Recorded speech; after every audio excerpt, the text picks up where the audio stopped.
Welcome to Starbound. My name is General G, and I'll be your narrator today. Nearly 500 supporters get early access to our stories, including brand new episodes of Sunspire Academy and Freyr and Remeke. If you'd like to unlock early access and support new episodes in future series, tap Join below to become a Starbound member. Now, let's get into today's story. The temperature reading made no sense. Tomas Rask wiped his scanner and tried again, pressing the device against the tunnel wall 20 kilometers below New Thessaly's surface. The rock face registered 40 degrees Celsius above baseline. "Diego, you seeing this?" He spoke into his helmet comm, knowing his twin was monitoring him from the medical station topside. "Your thermals are all over the place." Diego's voice crackled back. "Probably interference from the borer. How's the structural integrity?" Tomas ran his hand across the wall, feeling for vibrations through his work glove. 20 years of mining experience, half of it in these tunnels, had taught him to read stone like text. This was wrong. The rock hummed with a frequency he never felt before. "Get Wang to power down the borer for a minute," Tomas said. "Something's off down here." The fusion borer's growl died, leaving only the whisper of recycled air and the distant drip of condensation. In the sudden quiet, Tomas heard it, a rhythmic thrumming from deep within the rock. He switched his headlamp to wide beam. The circle of light caught something that shouldn't exist. The tunnel wall was glowing. Faint pulses of bioluminescence raced through veins in the stone, creating patterns that reminded him of neural activity on Diego's medical monitors. "Shaft 7 to control." Thomas kept his voice level. "We need to halt operations. I'm seeing—" The borer lurched forward. Someone had restarted it remotely. "Negative, Shaft 7, Control responded. "We're behind quota. Mark it for inspection and keep drilling." The fusion beam punched through the rock like tissue paper. For a heartbeat, Tomas saw a cavity beyond, vast, filled with structures that pulsed with living light. Then the thermal shockwave hit. Borer operator Mikhail didn't even have time to scream. The blast of supercooled air flash froze him solid, ice crystals forming in his blood before his heart could complete another beat. Tomas threw himself sideways as the walls erupted with racing patterns of panicked light. They flowed from the crystalline formations, elongated figures with translucent skin that revealed organs, arranged in patterns that hurt to perceive. The Umbrathi moved like heated water, pouring through spaces that should have been too small for their liquid bodies. "Contact! Contact!" Tomas shouted. "Multiple hostiles in Shaft 7! They're—" He rolled aside as a biothermal pulse turned the air where he'd been standing into a cloud of ice crystals. "Using some kind of directed heat weapon!" His combat engineer training took over. 15 colonists in the shaft, 3 emergency exits, 1 already compromised. He could see the telltale ice formations blocking the passages. That left the main shaft, but the blast doors were on a timer delay to prevent pressure accidents. "All personnel, fall back to checkpoint 3, Tomas ordered, moving without thinking to the manual override panel. His hands found the controls by muscle memory. "Diego, I need you to—" "Already pulling biosigns," his brother finished. "T, your readings are spiking. Heart rate 160 and climbing." More Umbrathi poured through the breach. Their weapons, if that's what they were, looked grown rather than built. Curved structures of living tissue that channeled thermal energy into focused beams. One caught Jensen, the survey tech, center mass. The man's scream cut off as his lungs crystallized. Tomas forced himself to focus. The manual override required both hands and a full 30-second activation sequence. He'd be exposed the entire time. "Get to the shaft!" he roared at the survivors. Behind him, Wang was already herding people toward the exit, the veteran miner's face carved from stone. "Move!" The first thermal pulse hit Tomas in the shoulder. His work suit's insulation absorbed most of it, but ice still formed along his left arm. He kept his hands on the controls. 20 seconds. "T, get out of there!" Diego's voice carried an edge of panic. Another pulse caught him in the ribs. The ice spread across his chest, making each breath agony. His vision tunneled, but his hand stayed steady. 10 seconds. The Umbrathi had stopped their advance, seemingly puzzled by his behavior. One of them, larger than the others, with more complex bioluminescent patterns, gestured with appendages that bent in too many places. The light patterns on its skin shifted to something almost questioning. 5 seconds. "Almost there," Thomas grunted. Blood ran from his nose, capillaries bursting from the pressure changes. His medical readout would be giving Diego nightmares. "Just need—" The ceiling gave way. Tomas had enough time to slam the final activation sequence before tons of rock separated him from the main shaft. The blast door sealed with a pneumatic hiss, locking the survivors safely on the other side, and him in the dark with the Umbrathi. His helmet light flickered, damaged by the cave-in. In the strobing illumination, he saw the large Umbrathi approaching.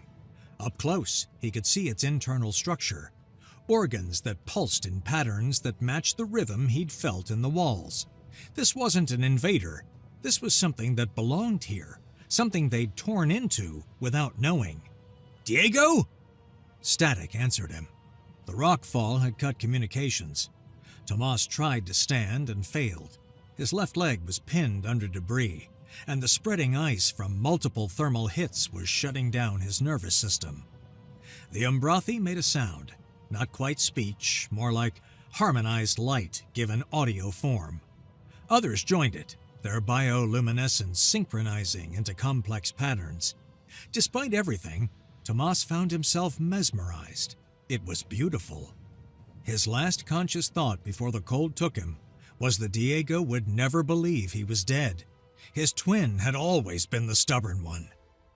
Topside, Diego watched his brother's biosigns flatline. The medical station's alarms screamed as one by one, Tomas's vital signs dropped to 0. Heart rate, none. Blood oxygen, none. Neural activity, none. The sophisticated sensors built into every mining suit painted a clear picture. Massive trauma, hypothermic shock, cessation of all biological functions. "No!" Diego's hands flew to his console, running diagnostic after diagnostic. Equipment malfunction. Had to be. "Medic Rask, I need you at Triage 1. The voice over his comm was professional, hiding the barely controlled panic. "We have casualties incoming from Shaft 7. Diego didn't move. He pulled up the last 30 seconds of Tomas's biometric data, studying each spike and valley. There, a pattern in the cardiac arrest that didn't match hypothermic shock. The gravitational sensors showed the cave-in, but the temperature readings were inconsistent. Patches of extreme cold mixed with areas of intense heat. "Rask! Triage 1! Now!" He saved the data to his personal drive and moved. The survivors from Shaft 7 were already arriving. Huang supporting 2 miners with thermal burns. Okenquo's security team carrying Jensen's frozen corpse. Diego's hands worked automatically, applying thermal gel to burns, administering anti-shock medication, but his mind stayed in that shaft with his brother. "He sealed the door," Huang said quietly while Diego worked on his burns. The older man's eyes were haunted. "Could have run. Stayed to seal the door." "Tell me exactly what you saw," Diego said, loading another hypo. "The attackers, what were they?" Huang's description was matter-of-fact despite its impossibility. Translucent beings that moved like liquid. Weapons that froze rather than burned. Light patterns that might have been communication. And underneath it all, the sense that they'd broken into something ancient, something that had been there long before humans arrived. By the time Diego finished treating the survivors, he'd made his decision. The colonial administration was already spinning the incident. Equipment malfunction, unstable rock formation, tragic mining accident. They'd seal Shaft 7 and write off the losses. Company policy. But Diego had spent 39 years sharing everything with Tomas. First words, first steps, first time in a mining suit. He knew his brother's biorhythms like his own heartbeat. Those final readings were wrong. The flatline was too clean, too sudden. Bodies didn't just stop. They stuttered, fought, clung to life with biological stubbornness, which meant Tomas was alive, and Diego was going to get him back. He found Sergeant Yellen Okonkwo in the colony bar 6 hours later, halfway through a bottle of synthesized whiskey. The security officer's skin was marred by fresh thermal scars, and her dead squad's identification tags hung around her neck like accusations. "I need someone who knows how they move," Diego said without preamble. Okonkwo looked up with bloodshot eyes. "They flow," she said after a long moment. "Like water, finding cracks. Nothing like the combat scenarios we trained for." "I'm going after my brother." "Your brother's dead." "No." Diego pulled out his tablet, showing her the biometric data. "Look at the cardiac pattern during arrest. See the irregularity there? That's not system failure. That's induced hibernation. I've seen it in emergency cryo procedures gone wrong." Okonkwo studied the data with the focus of someone desperate for purpose. The whiskey bottle sat forgotten. "Even if you're right," she said slowly, "Colonial Authority has already locked down the site.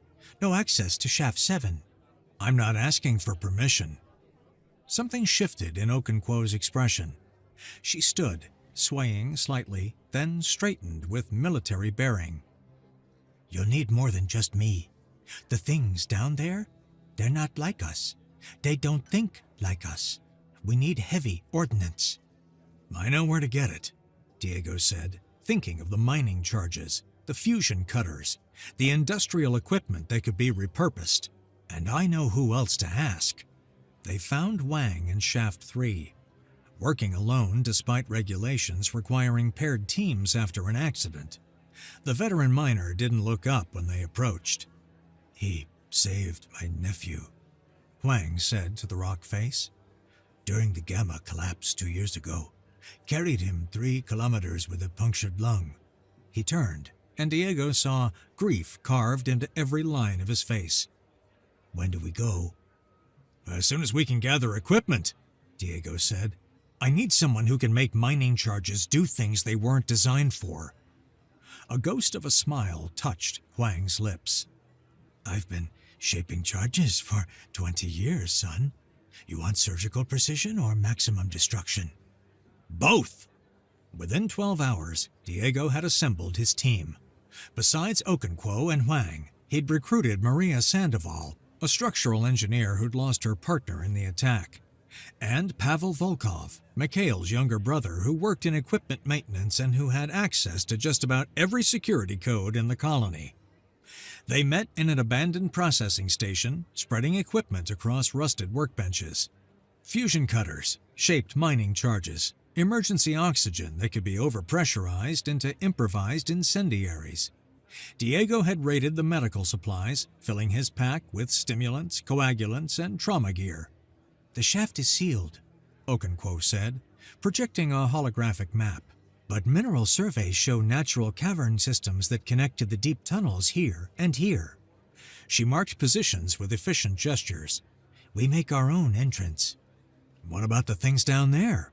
Sandoval asked. "We can't fight what we don't understand." Diego pulled out a sealed sampler container.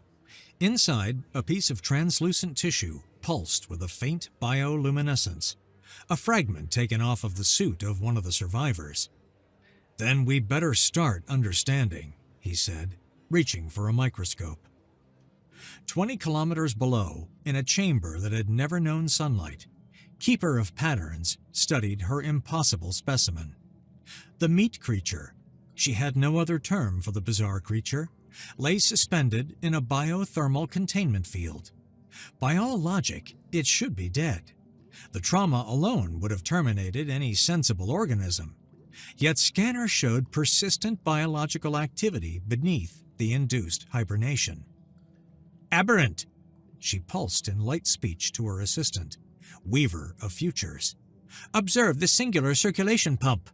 Where Ambrathi possessed triple redundant hearts with backup vessels, this creature relied on one muscular organ to drive its entire circulatory system.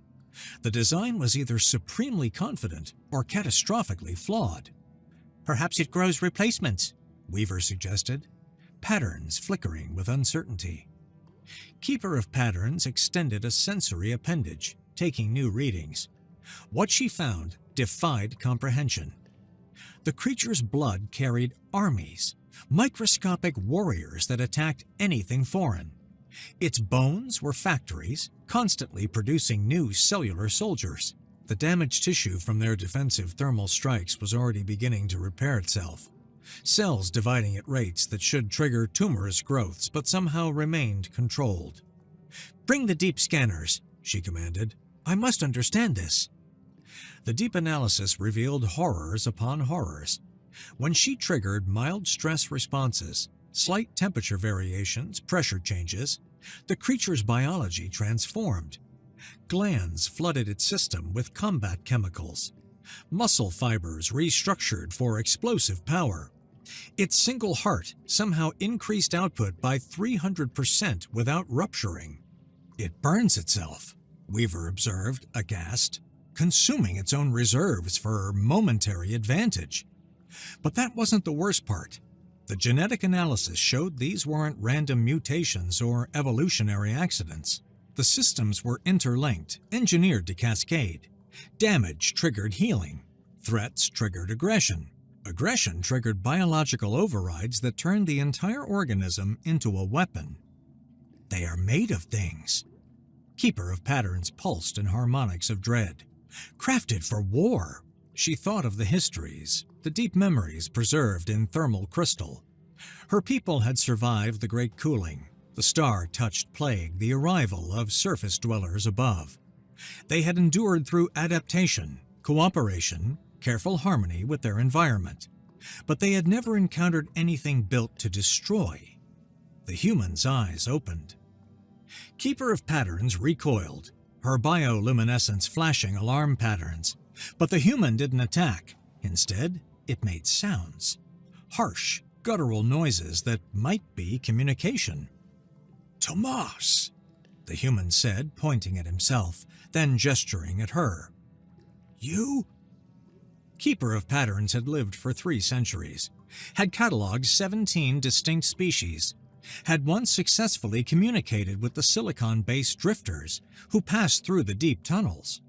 Nothing had prepared her for the horrifying intimacy of studying a human up close. Day 3 of examination. She pulsed to the recording crystal, maintaining scientific detachment despite her growing unease. Subject designation Tomas continues to demonstrate impossible biological responses. She had tested his healing capacity with minor tissue sampling. Within hours, the wounds had closed, leaving only faint marks.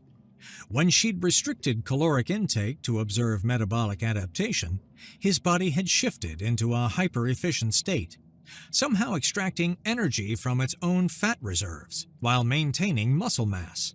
"Show thermal cascade from yesterday's stress test," she instructed Weaver of Futures. The holographic display bloomed with data. When exposed to a perceived threat, merely a sudden movement from one of her assistants, the human's body had transformed. Temperature elevation of 2 degrees. Pupil dilation for enhanced light gathering. Blood flow redistribution to major muscle groups. Most disturbing, pain receptors actually decreased sensitivity while sensory acuity increased. "It prepares for violence even when none is offered," Weaver observed. "The transformation is autonomous." "Worse," Keeper of Patterns corrected. "Observe the neural patterns during the event." The scan showed something terrifying.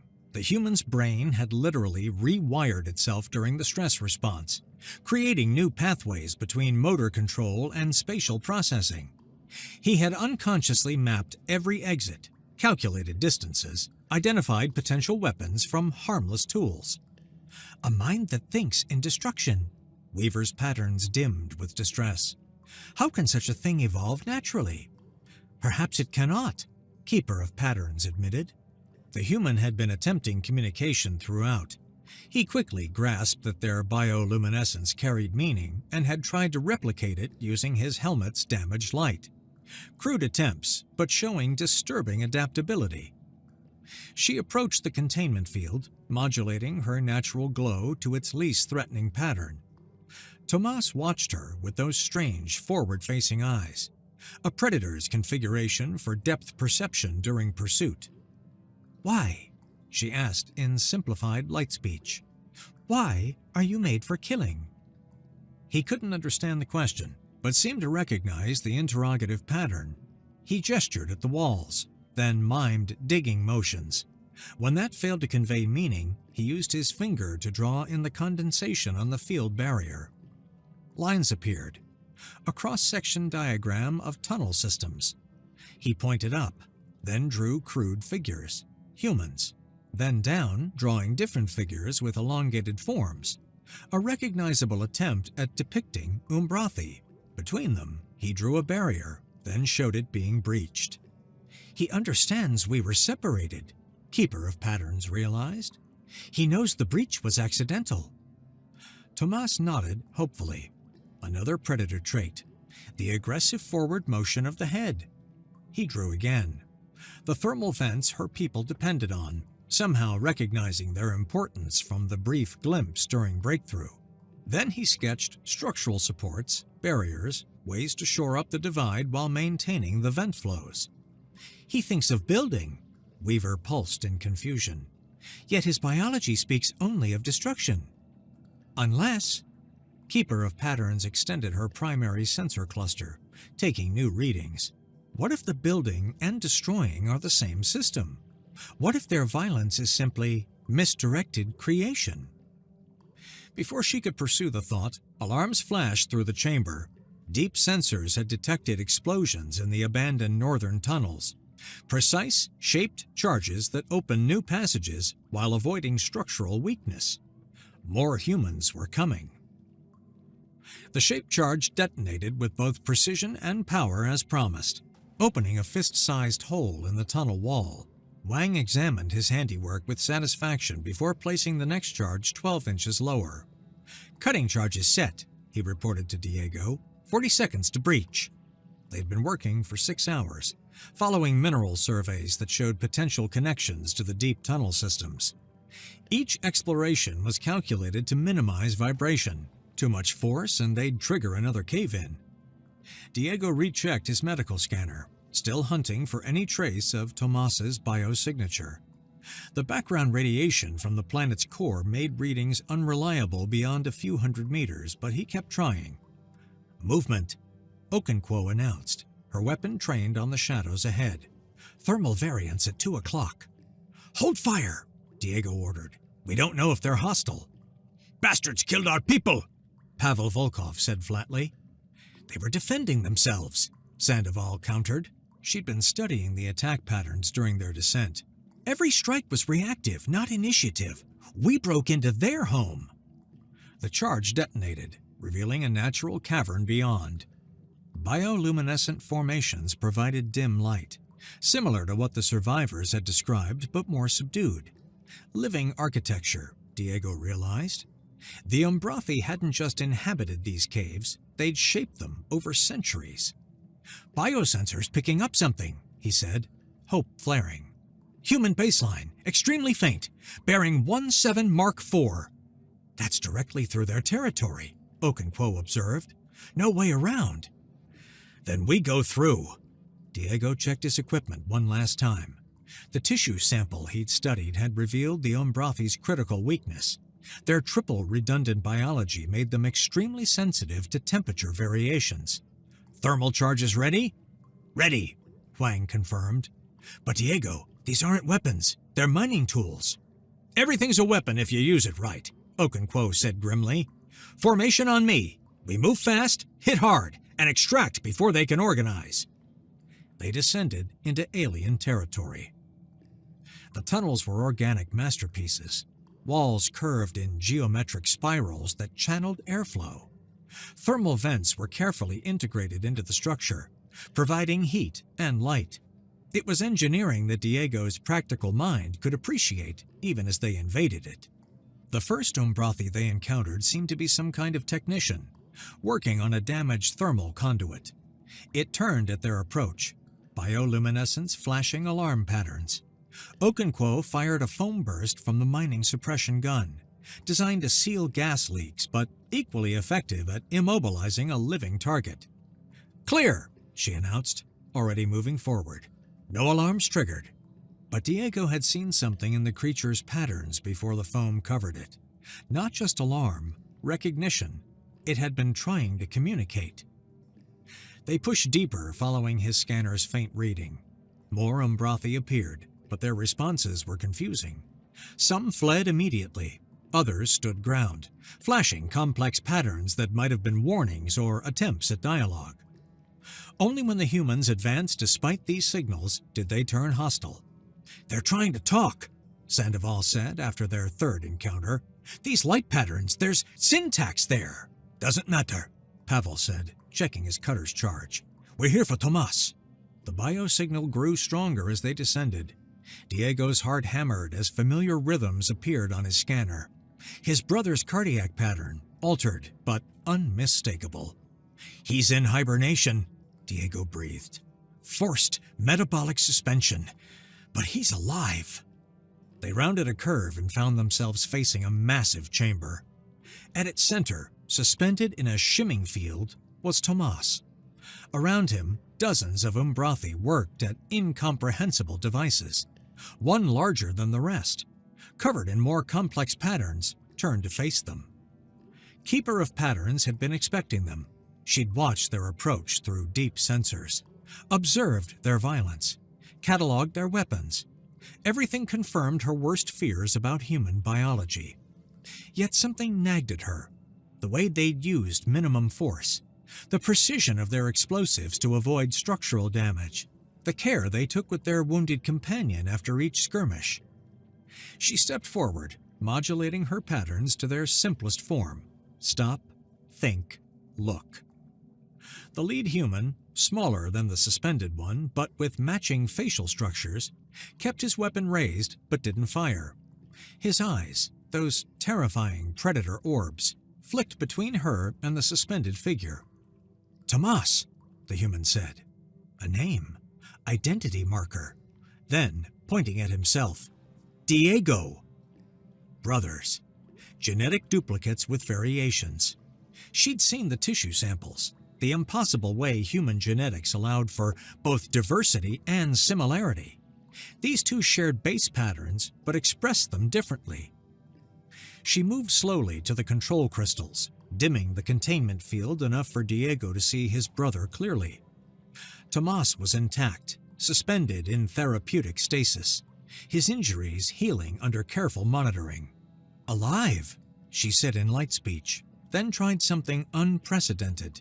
She modulated her throat sacs, attempting to approximate human sound.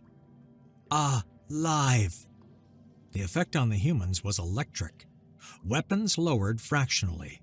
Diego stepped forward. Medical scanner extended. She allowed it, watching him confirm what she'd tried to convey.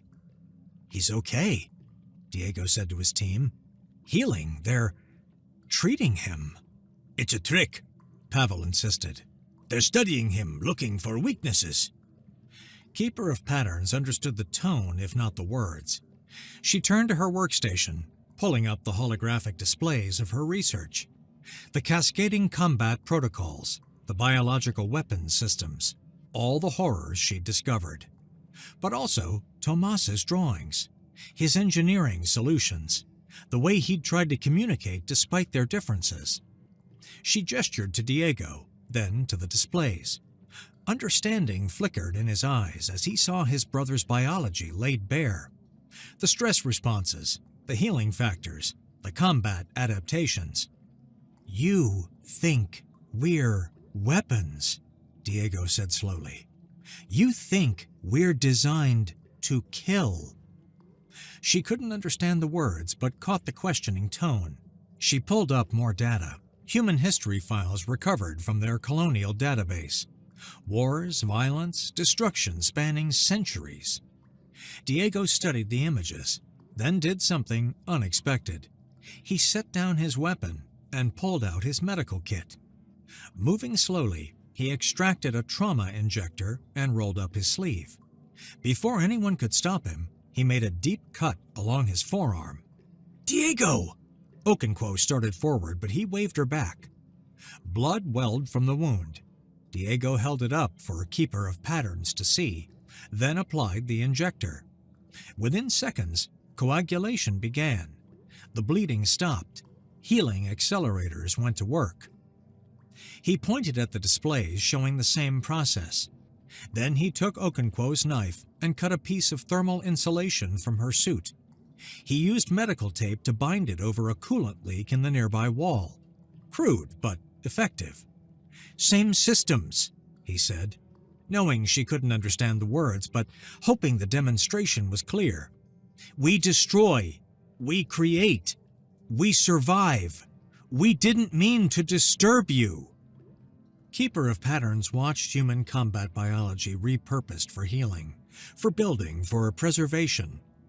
The paradox that had puzzled her began to resolve. Not weapons, tools.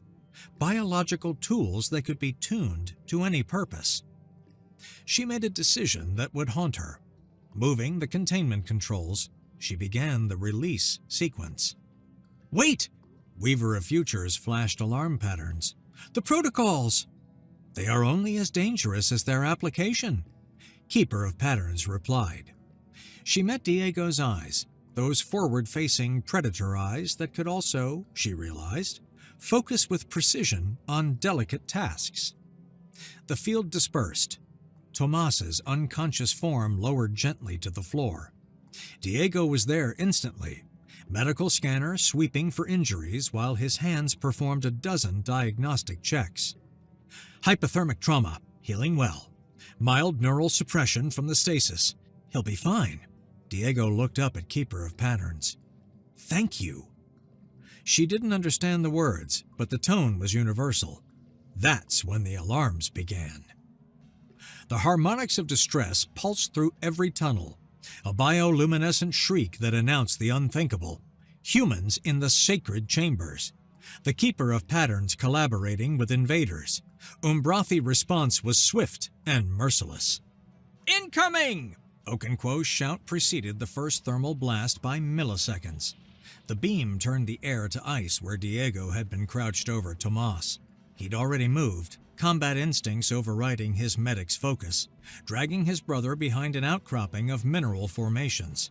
"Covering fire!" Okonkwo commanded, laying down suppressing foam bursts that forced the attacking Umbrathi to flow back into side passages. "Wang, we need an exit!" The veteran miner was already scanning the chamber's structure. "Load-bearing columns here and here. One shaped charge could open a passage, but..." He gestured at the complex thermal vent system. "Will destroy their entire heating network." Keeper of Patterns watched her people's assault with growing horror. The council had decided the humans were a contamination to be purged. Her attempts to pulse explanations were lost in the chaos of combat. More Umbrathi flowed into the chamber. Warriors this time, not scientists. Their biothermal weapons were military-grade, focused beams that could flash-freeze a human in seconds. Diego's team fell back, using mining equipment as improvised shields. "Can't hold them," Sandoval reported, her arm hanging useless after a glancing hit. "Too many angles." That's when Tomas opened his eyes. Consciousness returned like a hammer blow. Tomas's last clear memory was the cave-in, the approaching Umbrathi, the cold. Now he was in a firefight. Diego's hand on his shoulder, familiar voices shouting coordinates. "About time you woke up," Diego said, not looking away from the tactical situation. "Feel like helping?" Tomas's body felt wrong. Too slow, too heavy. The induced hibernation had left him sluggish. But his mind was clear, and more importantly, filled with 3 days of observation. He'd watched Keeper of Patterns work, learned basic light speech, understood the rhythm of their technology. "The big one," he said, pointing at Keeper of Patterns. "She's friendly. The others?" A thermal blast cut him off, forcing them deeper into cover.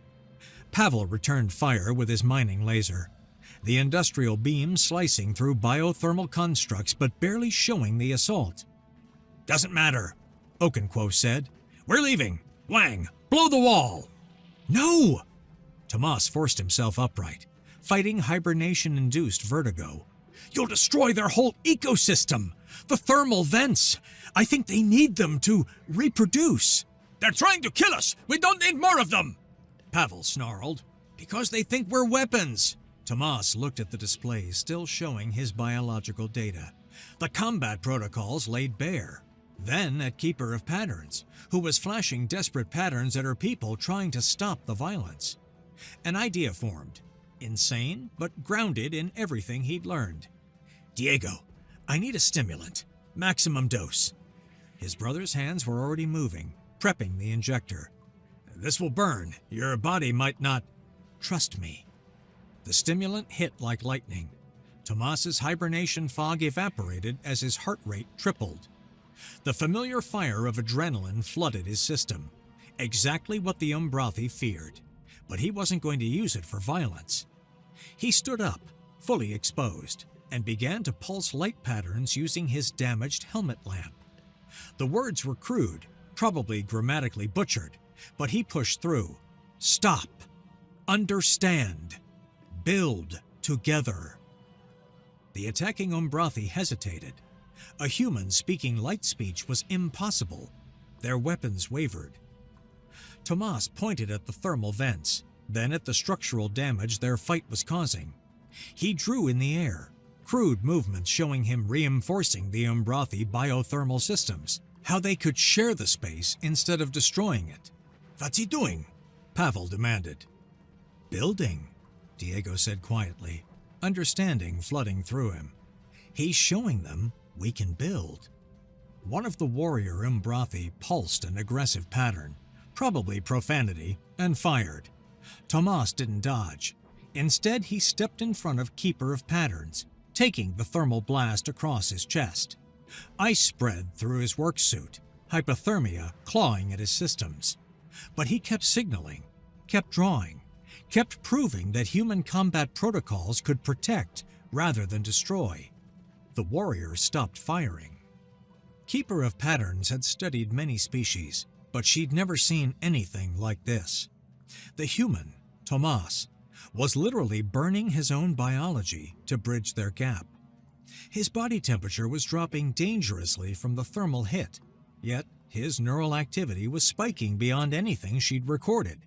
He was killing himself to save both of their peoples. She moved to support him as his legs buckled, her bioluminescence shifting to medical concern. The other humans reacted instantly, the one called Diego rushing forward with warming packs and injectors, working to counter the hypothermic damage.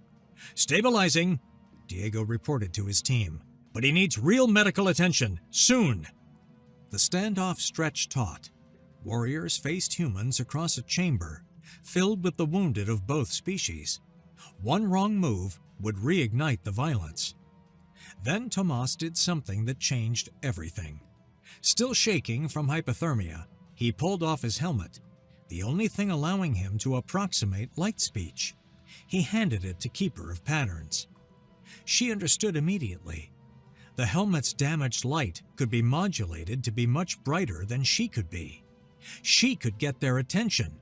She could speak to his people as he'd spoken to hers. She took the helmet, examining its simple electronics. Her appendages, designed for fine manipulation of biothermal systems, easily found the right connections. When she pulsed into it, the light translated her patterns into crude but understandable flashes. "These ones, not weapons," she signaled to her people. "Tools, like thermal shapers, can destroy, can create. They choose." The lead warrior's patterns showed skepticism. They burned themselves for power. No harmony, only violence. "No," Keeper of Patterns gestured at Tomas, who was barely conscious but still trying to draw engineering diagrams. "They burn themselves for others, for connection, for building." She turned to Diego, modulating the helmet to its simplest output, pointed at Tomas, then at the exit. "She's letting us go," Sandoval breathed. "All teams, prepare for extraction," Okonkwo ordered, but her weapon remained lowered. "Slow movements, no sudden actions." Diego and Wang lifted Tomas between them. His eyes flickered open, focusing on Keeper of Patterns. With effort, she raised one hand in what she'd learned was a gesture of gratitude. She returned it as best her anatomy allowed. The extraction was tense but bloodless. Umbrathi warriors shadowed them through the tunnels, weapons ready but not aimed. At each checkpoint, Keeper of Patterns pulsed safe passage codes, her authority as lead scientist still carrying weight despite the Council's orders. They reached the breach point, the careful entry Wang had carved. Beyond it, emergency lights showed colonial rescue teams preparing for the worst, having caught onto their mission. The moment of transition approached. "Wait," Tomas mumbled, struggling back to consciousness. "The thermal vents. We damaged them with the borer. Have to—" "Rest," Diego ordered. "We'll figure it out later." "No!" Tomas forced himself to focus, looking at Keeper of Patterns.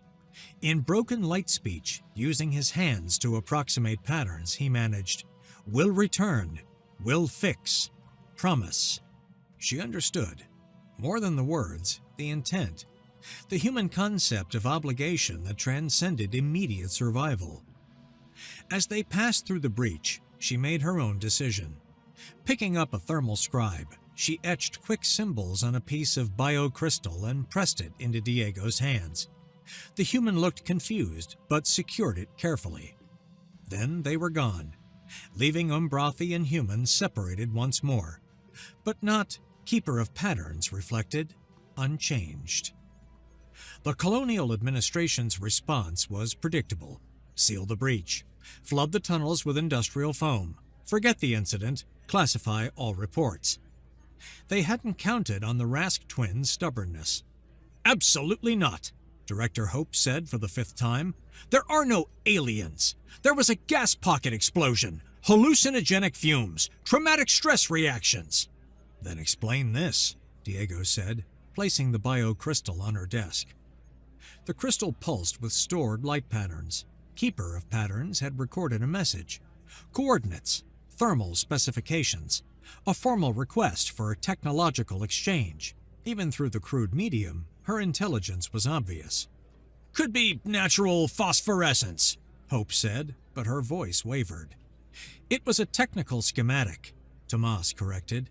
Recovery from hypothermia and stimulant overdose keeping him weak. But his mind was sharp. "They're showing us how to repair the thermal systems we damaged, and suggesting improvements." The debate might have continued indefinitely, but Wang had taken matters into his own hands.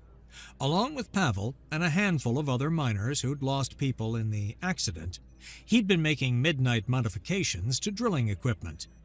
"We're going back down," he announced, appearing in Hope's office with mining authorization forms, all perfectly legal. "Mineral survey shows rare earth deposits in the lower tunnels. Funny thing about those deposits, they're exactly where the thermal vents need reinforcement." Hope looked at the paperwork, at the biocrystal, at the Rask twins' determined faces. "You're talking about unauthorized contact with an unknown species." "We're talking about fixing what we broke," Diego said. "That's all." 2 weeks later, the first joint engineering team descended into the deep tunnels. Tomas led, his helmet modified with Umbrathi light speech protocols. Diego carried medical supplies for both species. Wang brought precision mining equipment. Okonkwo provided security that everyone hoped wouldn't be needed. Keeper of Patterns met them at the agreed coordinates. The Warriors' Council had raged against her decision, but the thermal crisis was undeniable. Without repair, 3 breeding grounds would fail within the season. Pragmatism outweighed fear. The work was slow, careful. Humans learned that Umbrathi biotechnology responded to sonic frequencies they couldn't hear. Umbrathi discovered that human tools could achieve precision their thermal shaping couldn't match. When Tomas successfully integrated a human structural support with an Umbrathi thermal conduit, both teams paused in something like wonder. "It's working," Keeper of Patterns managed in heavy, accented English. She'd been studying their language as intensely as Tomas studied light speech. "Together," Thomas replied in light patterns, then added verbally, "That's the only way it works." 6 months later. The shared zones had their own rhythm now. Human day shift workers passed Umbrathi night workers at the transition points, exchanging greetings in pidgin light speech and broken English. The thermal exchange stations Diego had designed provided heat for Umbrathi breeding grounds while generating power for human operations. Tomas stood in the newest section, watching human and Umbrathi engineers argue about load-bearing calculations. The disagreement was heated but professional. Two species with radically different approaches finding common ground in mathematics. "Still think we're weapons?" Diego asked, joining him. He carried a medical kit marked with both human and Umbrathi symbols. One of 3 doctors now certified in both species biology. "Sometimes," Keeper of Patterns said, approaching from the Umbrathi section. Her English had improved dramatically. "When you push through damage, that should stop you. When you coordinate without words. When you burn yourselves for others." She paused, pattern shifting to what Tomas had learned was amusement. "But weapons can build. This we learned." An alarm chimed. Not danger, just shift change. Human workers began packing up while Umbrathi flowed in to continue the project. The handoff was smooth, practiced, ordinary. "The Council wants to expand the program," Keeper of Patterns continued. "Other colonies have deep dwellers. Perhaps not all first contacts must be," she searched for the word, "catastrophic." "Just need the right translators," Tomas said, unconsciously rubbing his chest where the thermal scars had left permanent marks. "People willing to stand in the middle." They stood together, 2 humans and an Umbrathi, watching their species work side by side. The combat protocols that had so terrified Keeper of Patterns were still there, in the human drive to push through barriers, to adapt under pressure, to protect the group. But context mattered. The same systems that enabled violence could build bridges. "Next week, we breach the southern caverns," Keeper of Patterns said. "New thermal system, very delicate." "We'll be careful," Tomas promised. As they walked back to their respective sections, Tomas reflected on how fear and understanding were separated by such a thin margin. The Umbrathi had been right. Humans were engineered for survival in ways that could seem monstrous. But survival meant more than destruction. It meant adaptation, cooperation, a stubborn refusal to let differences become divisions. The scars on his chest ached in the humid air of the shared zone. They always would. Some bridges required pain to build, but they held.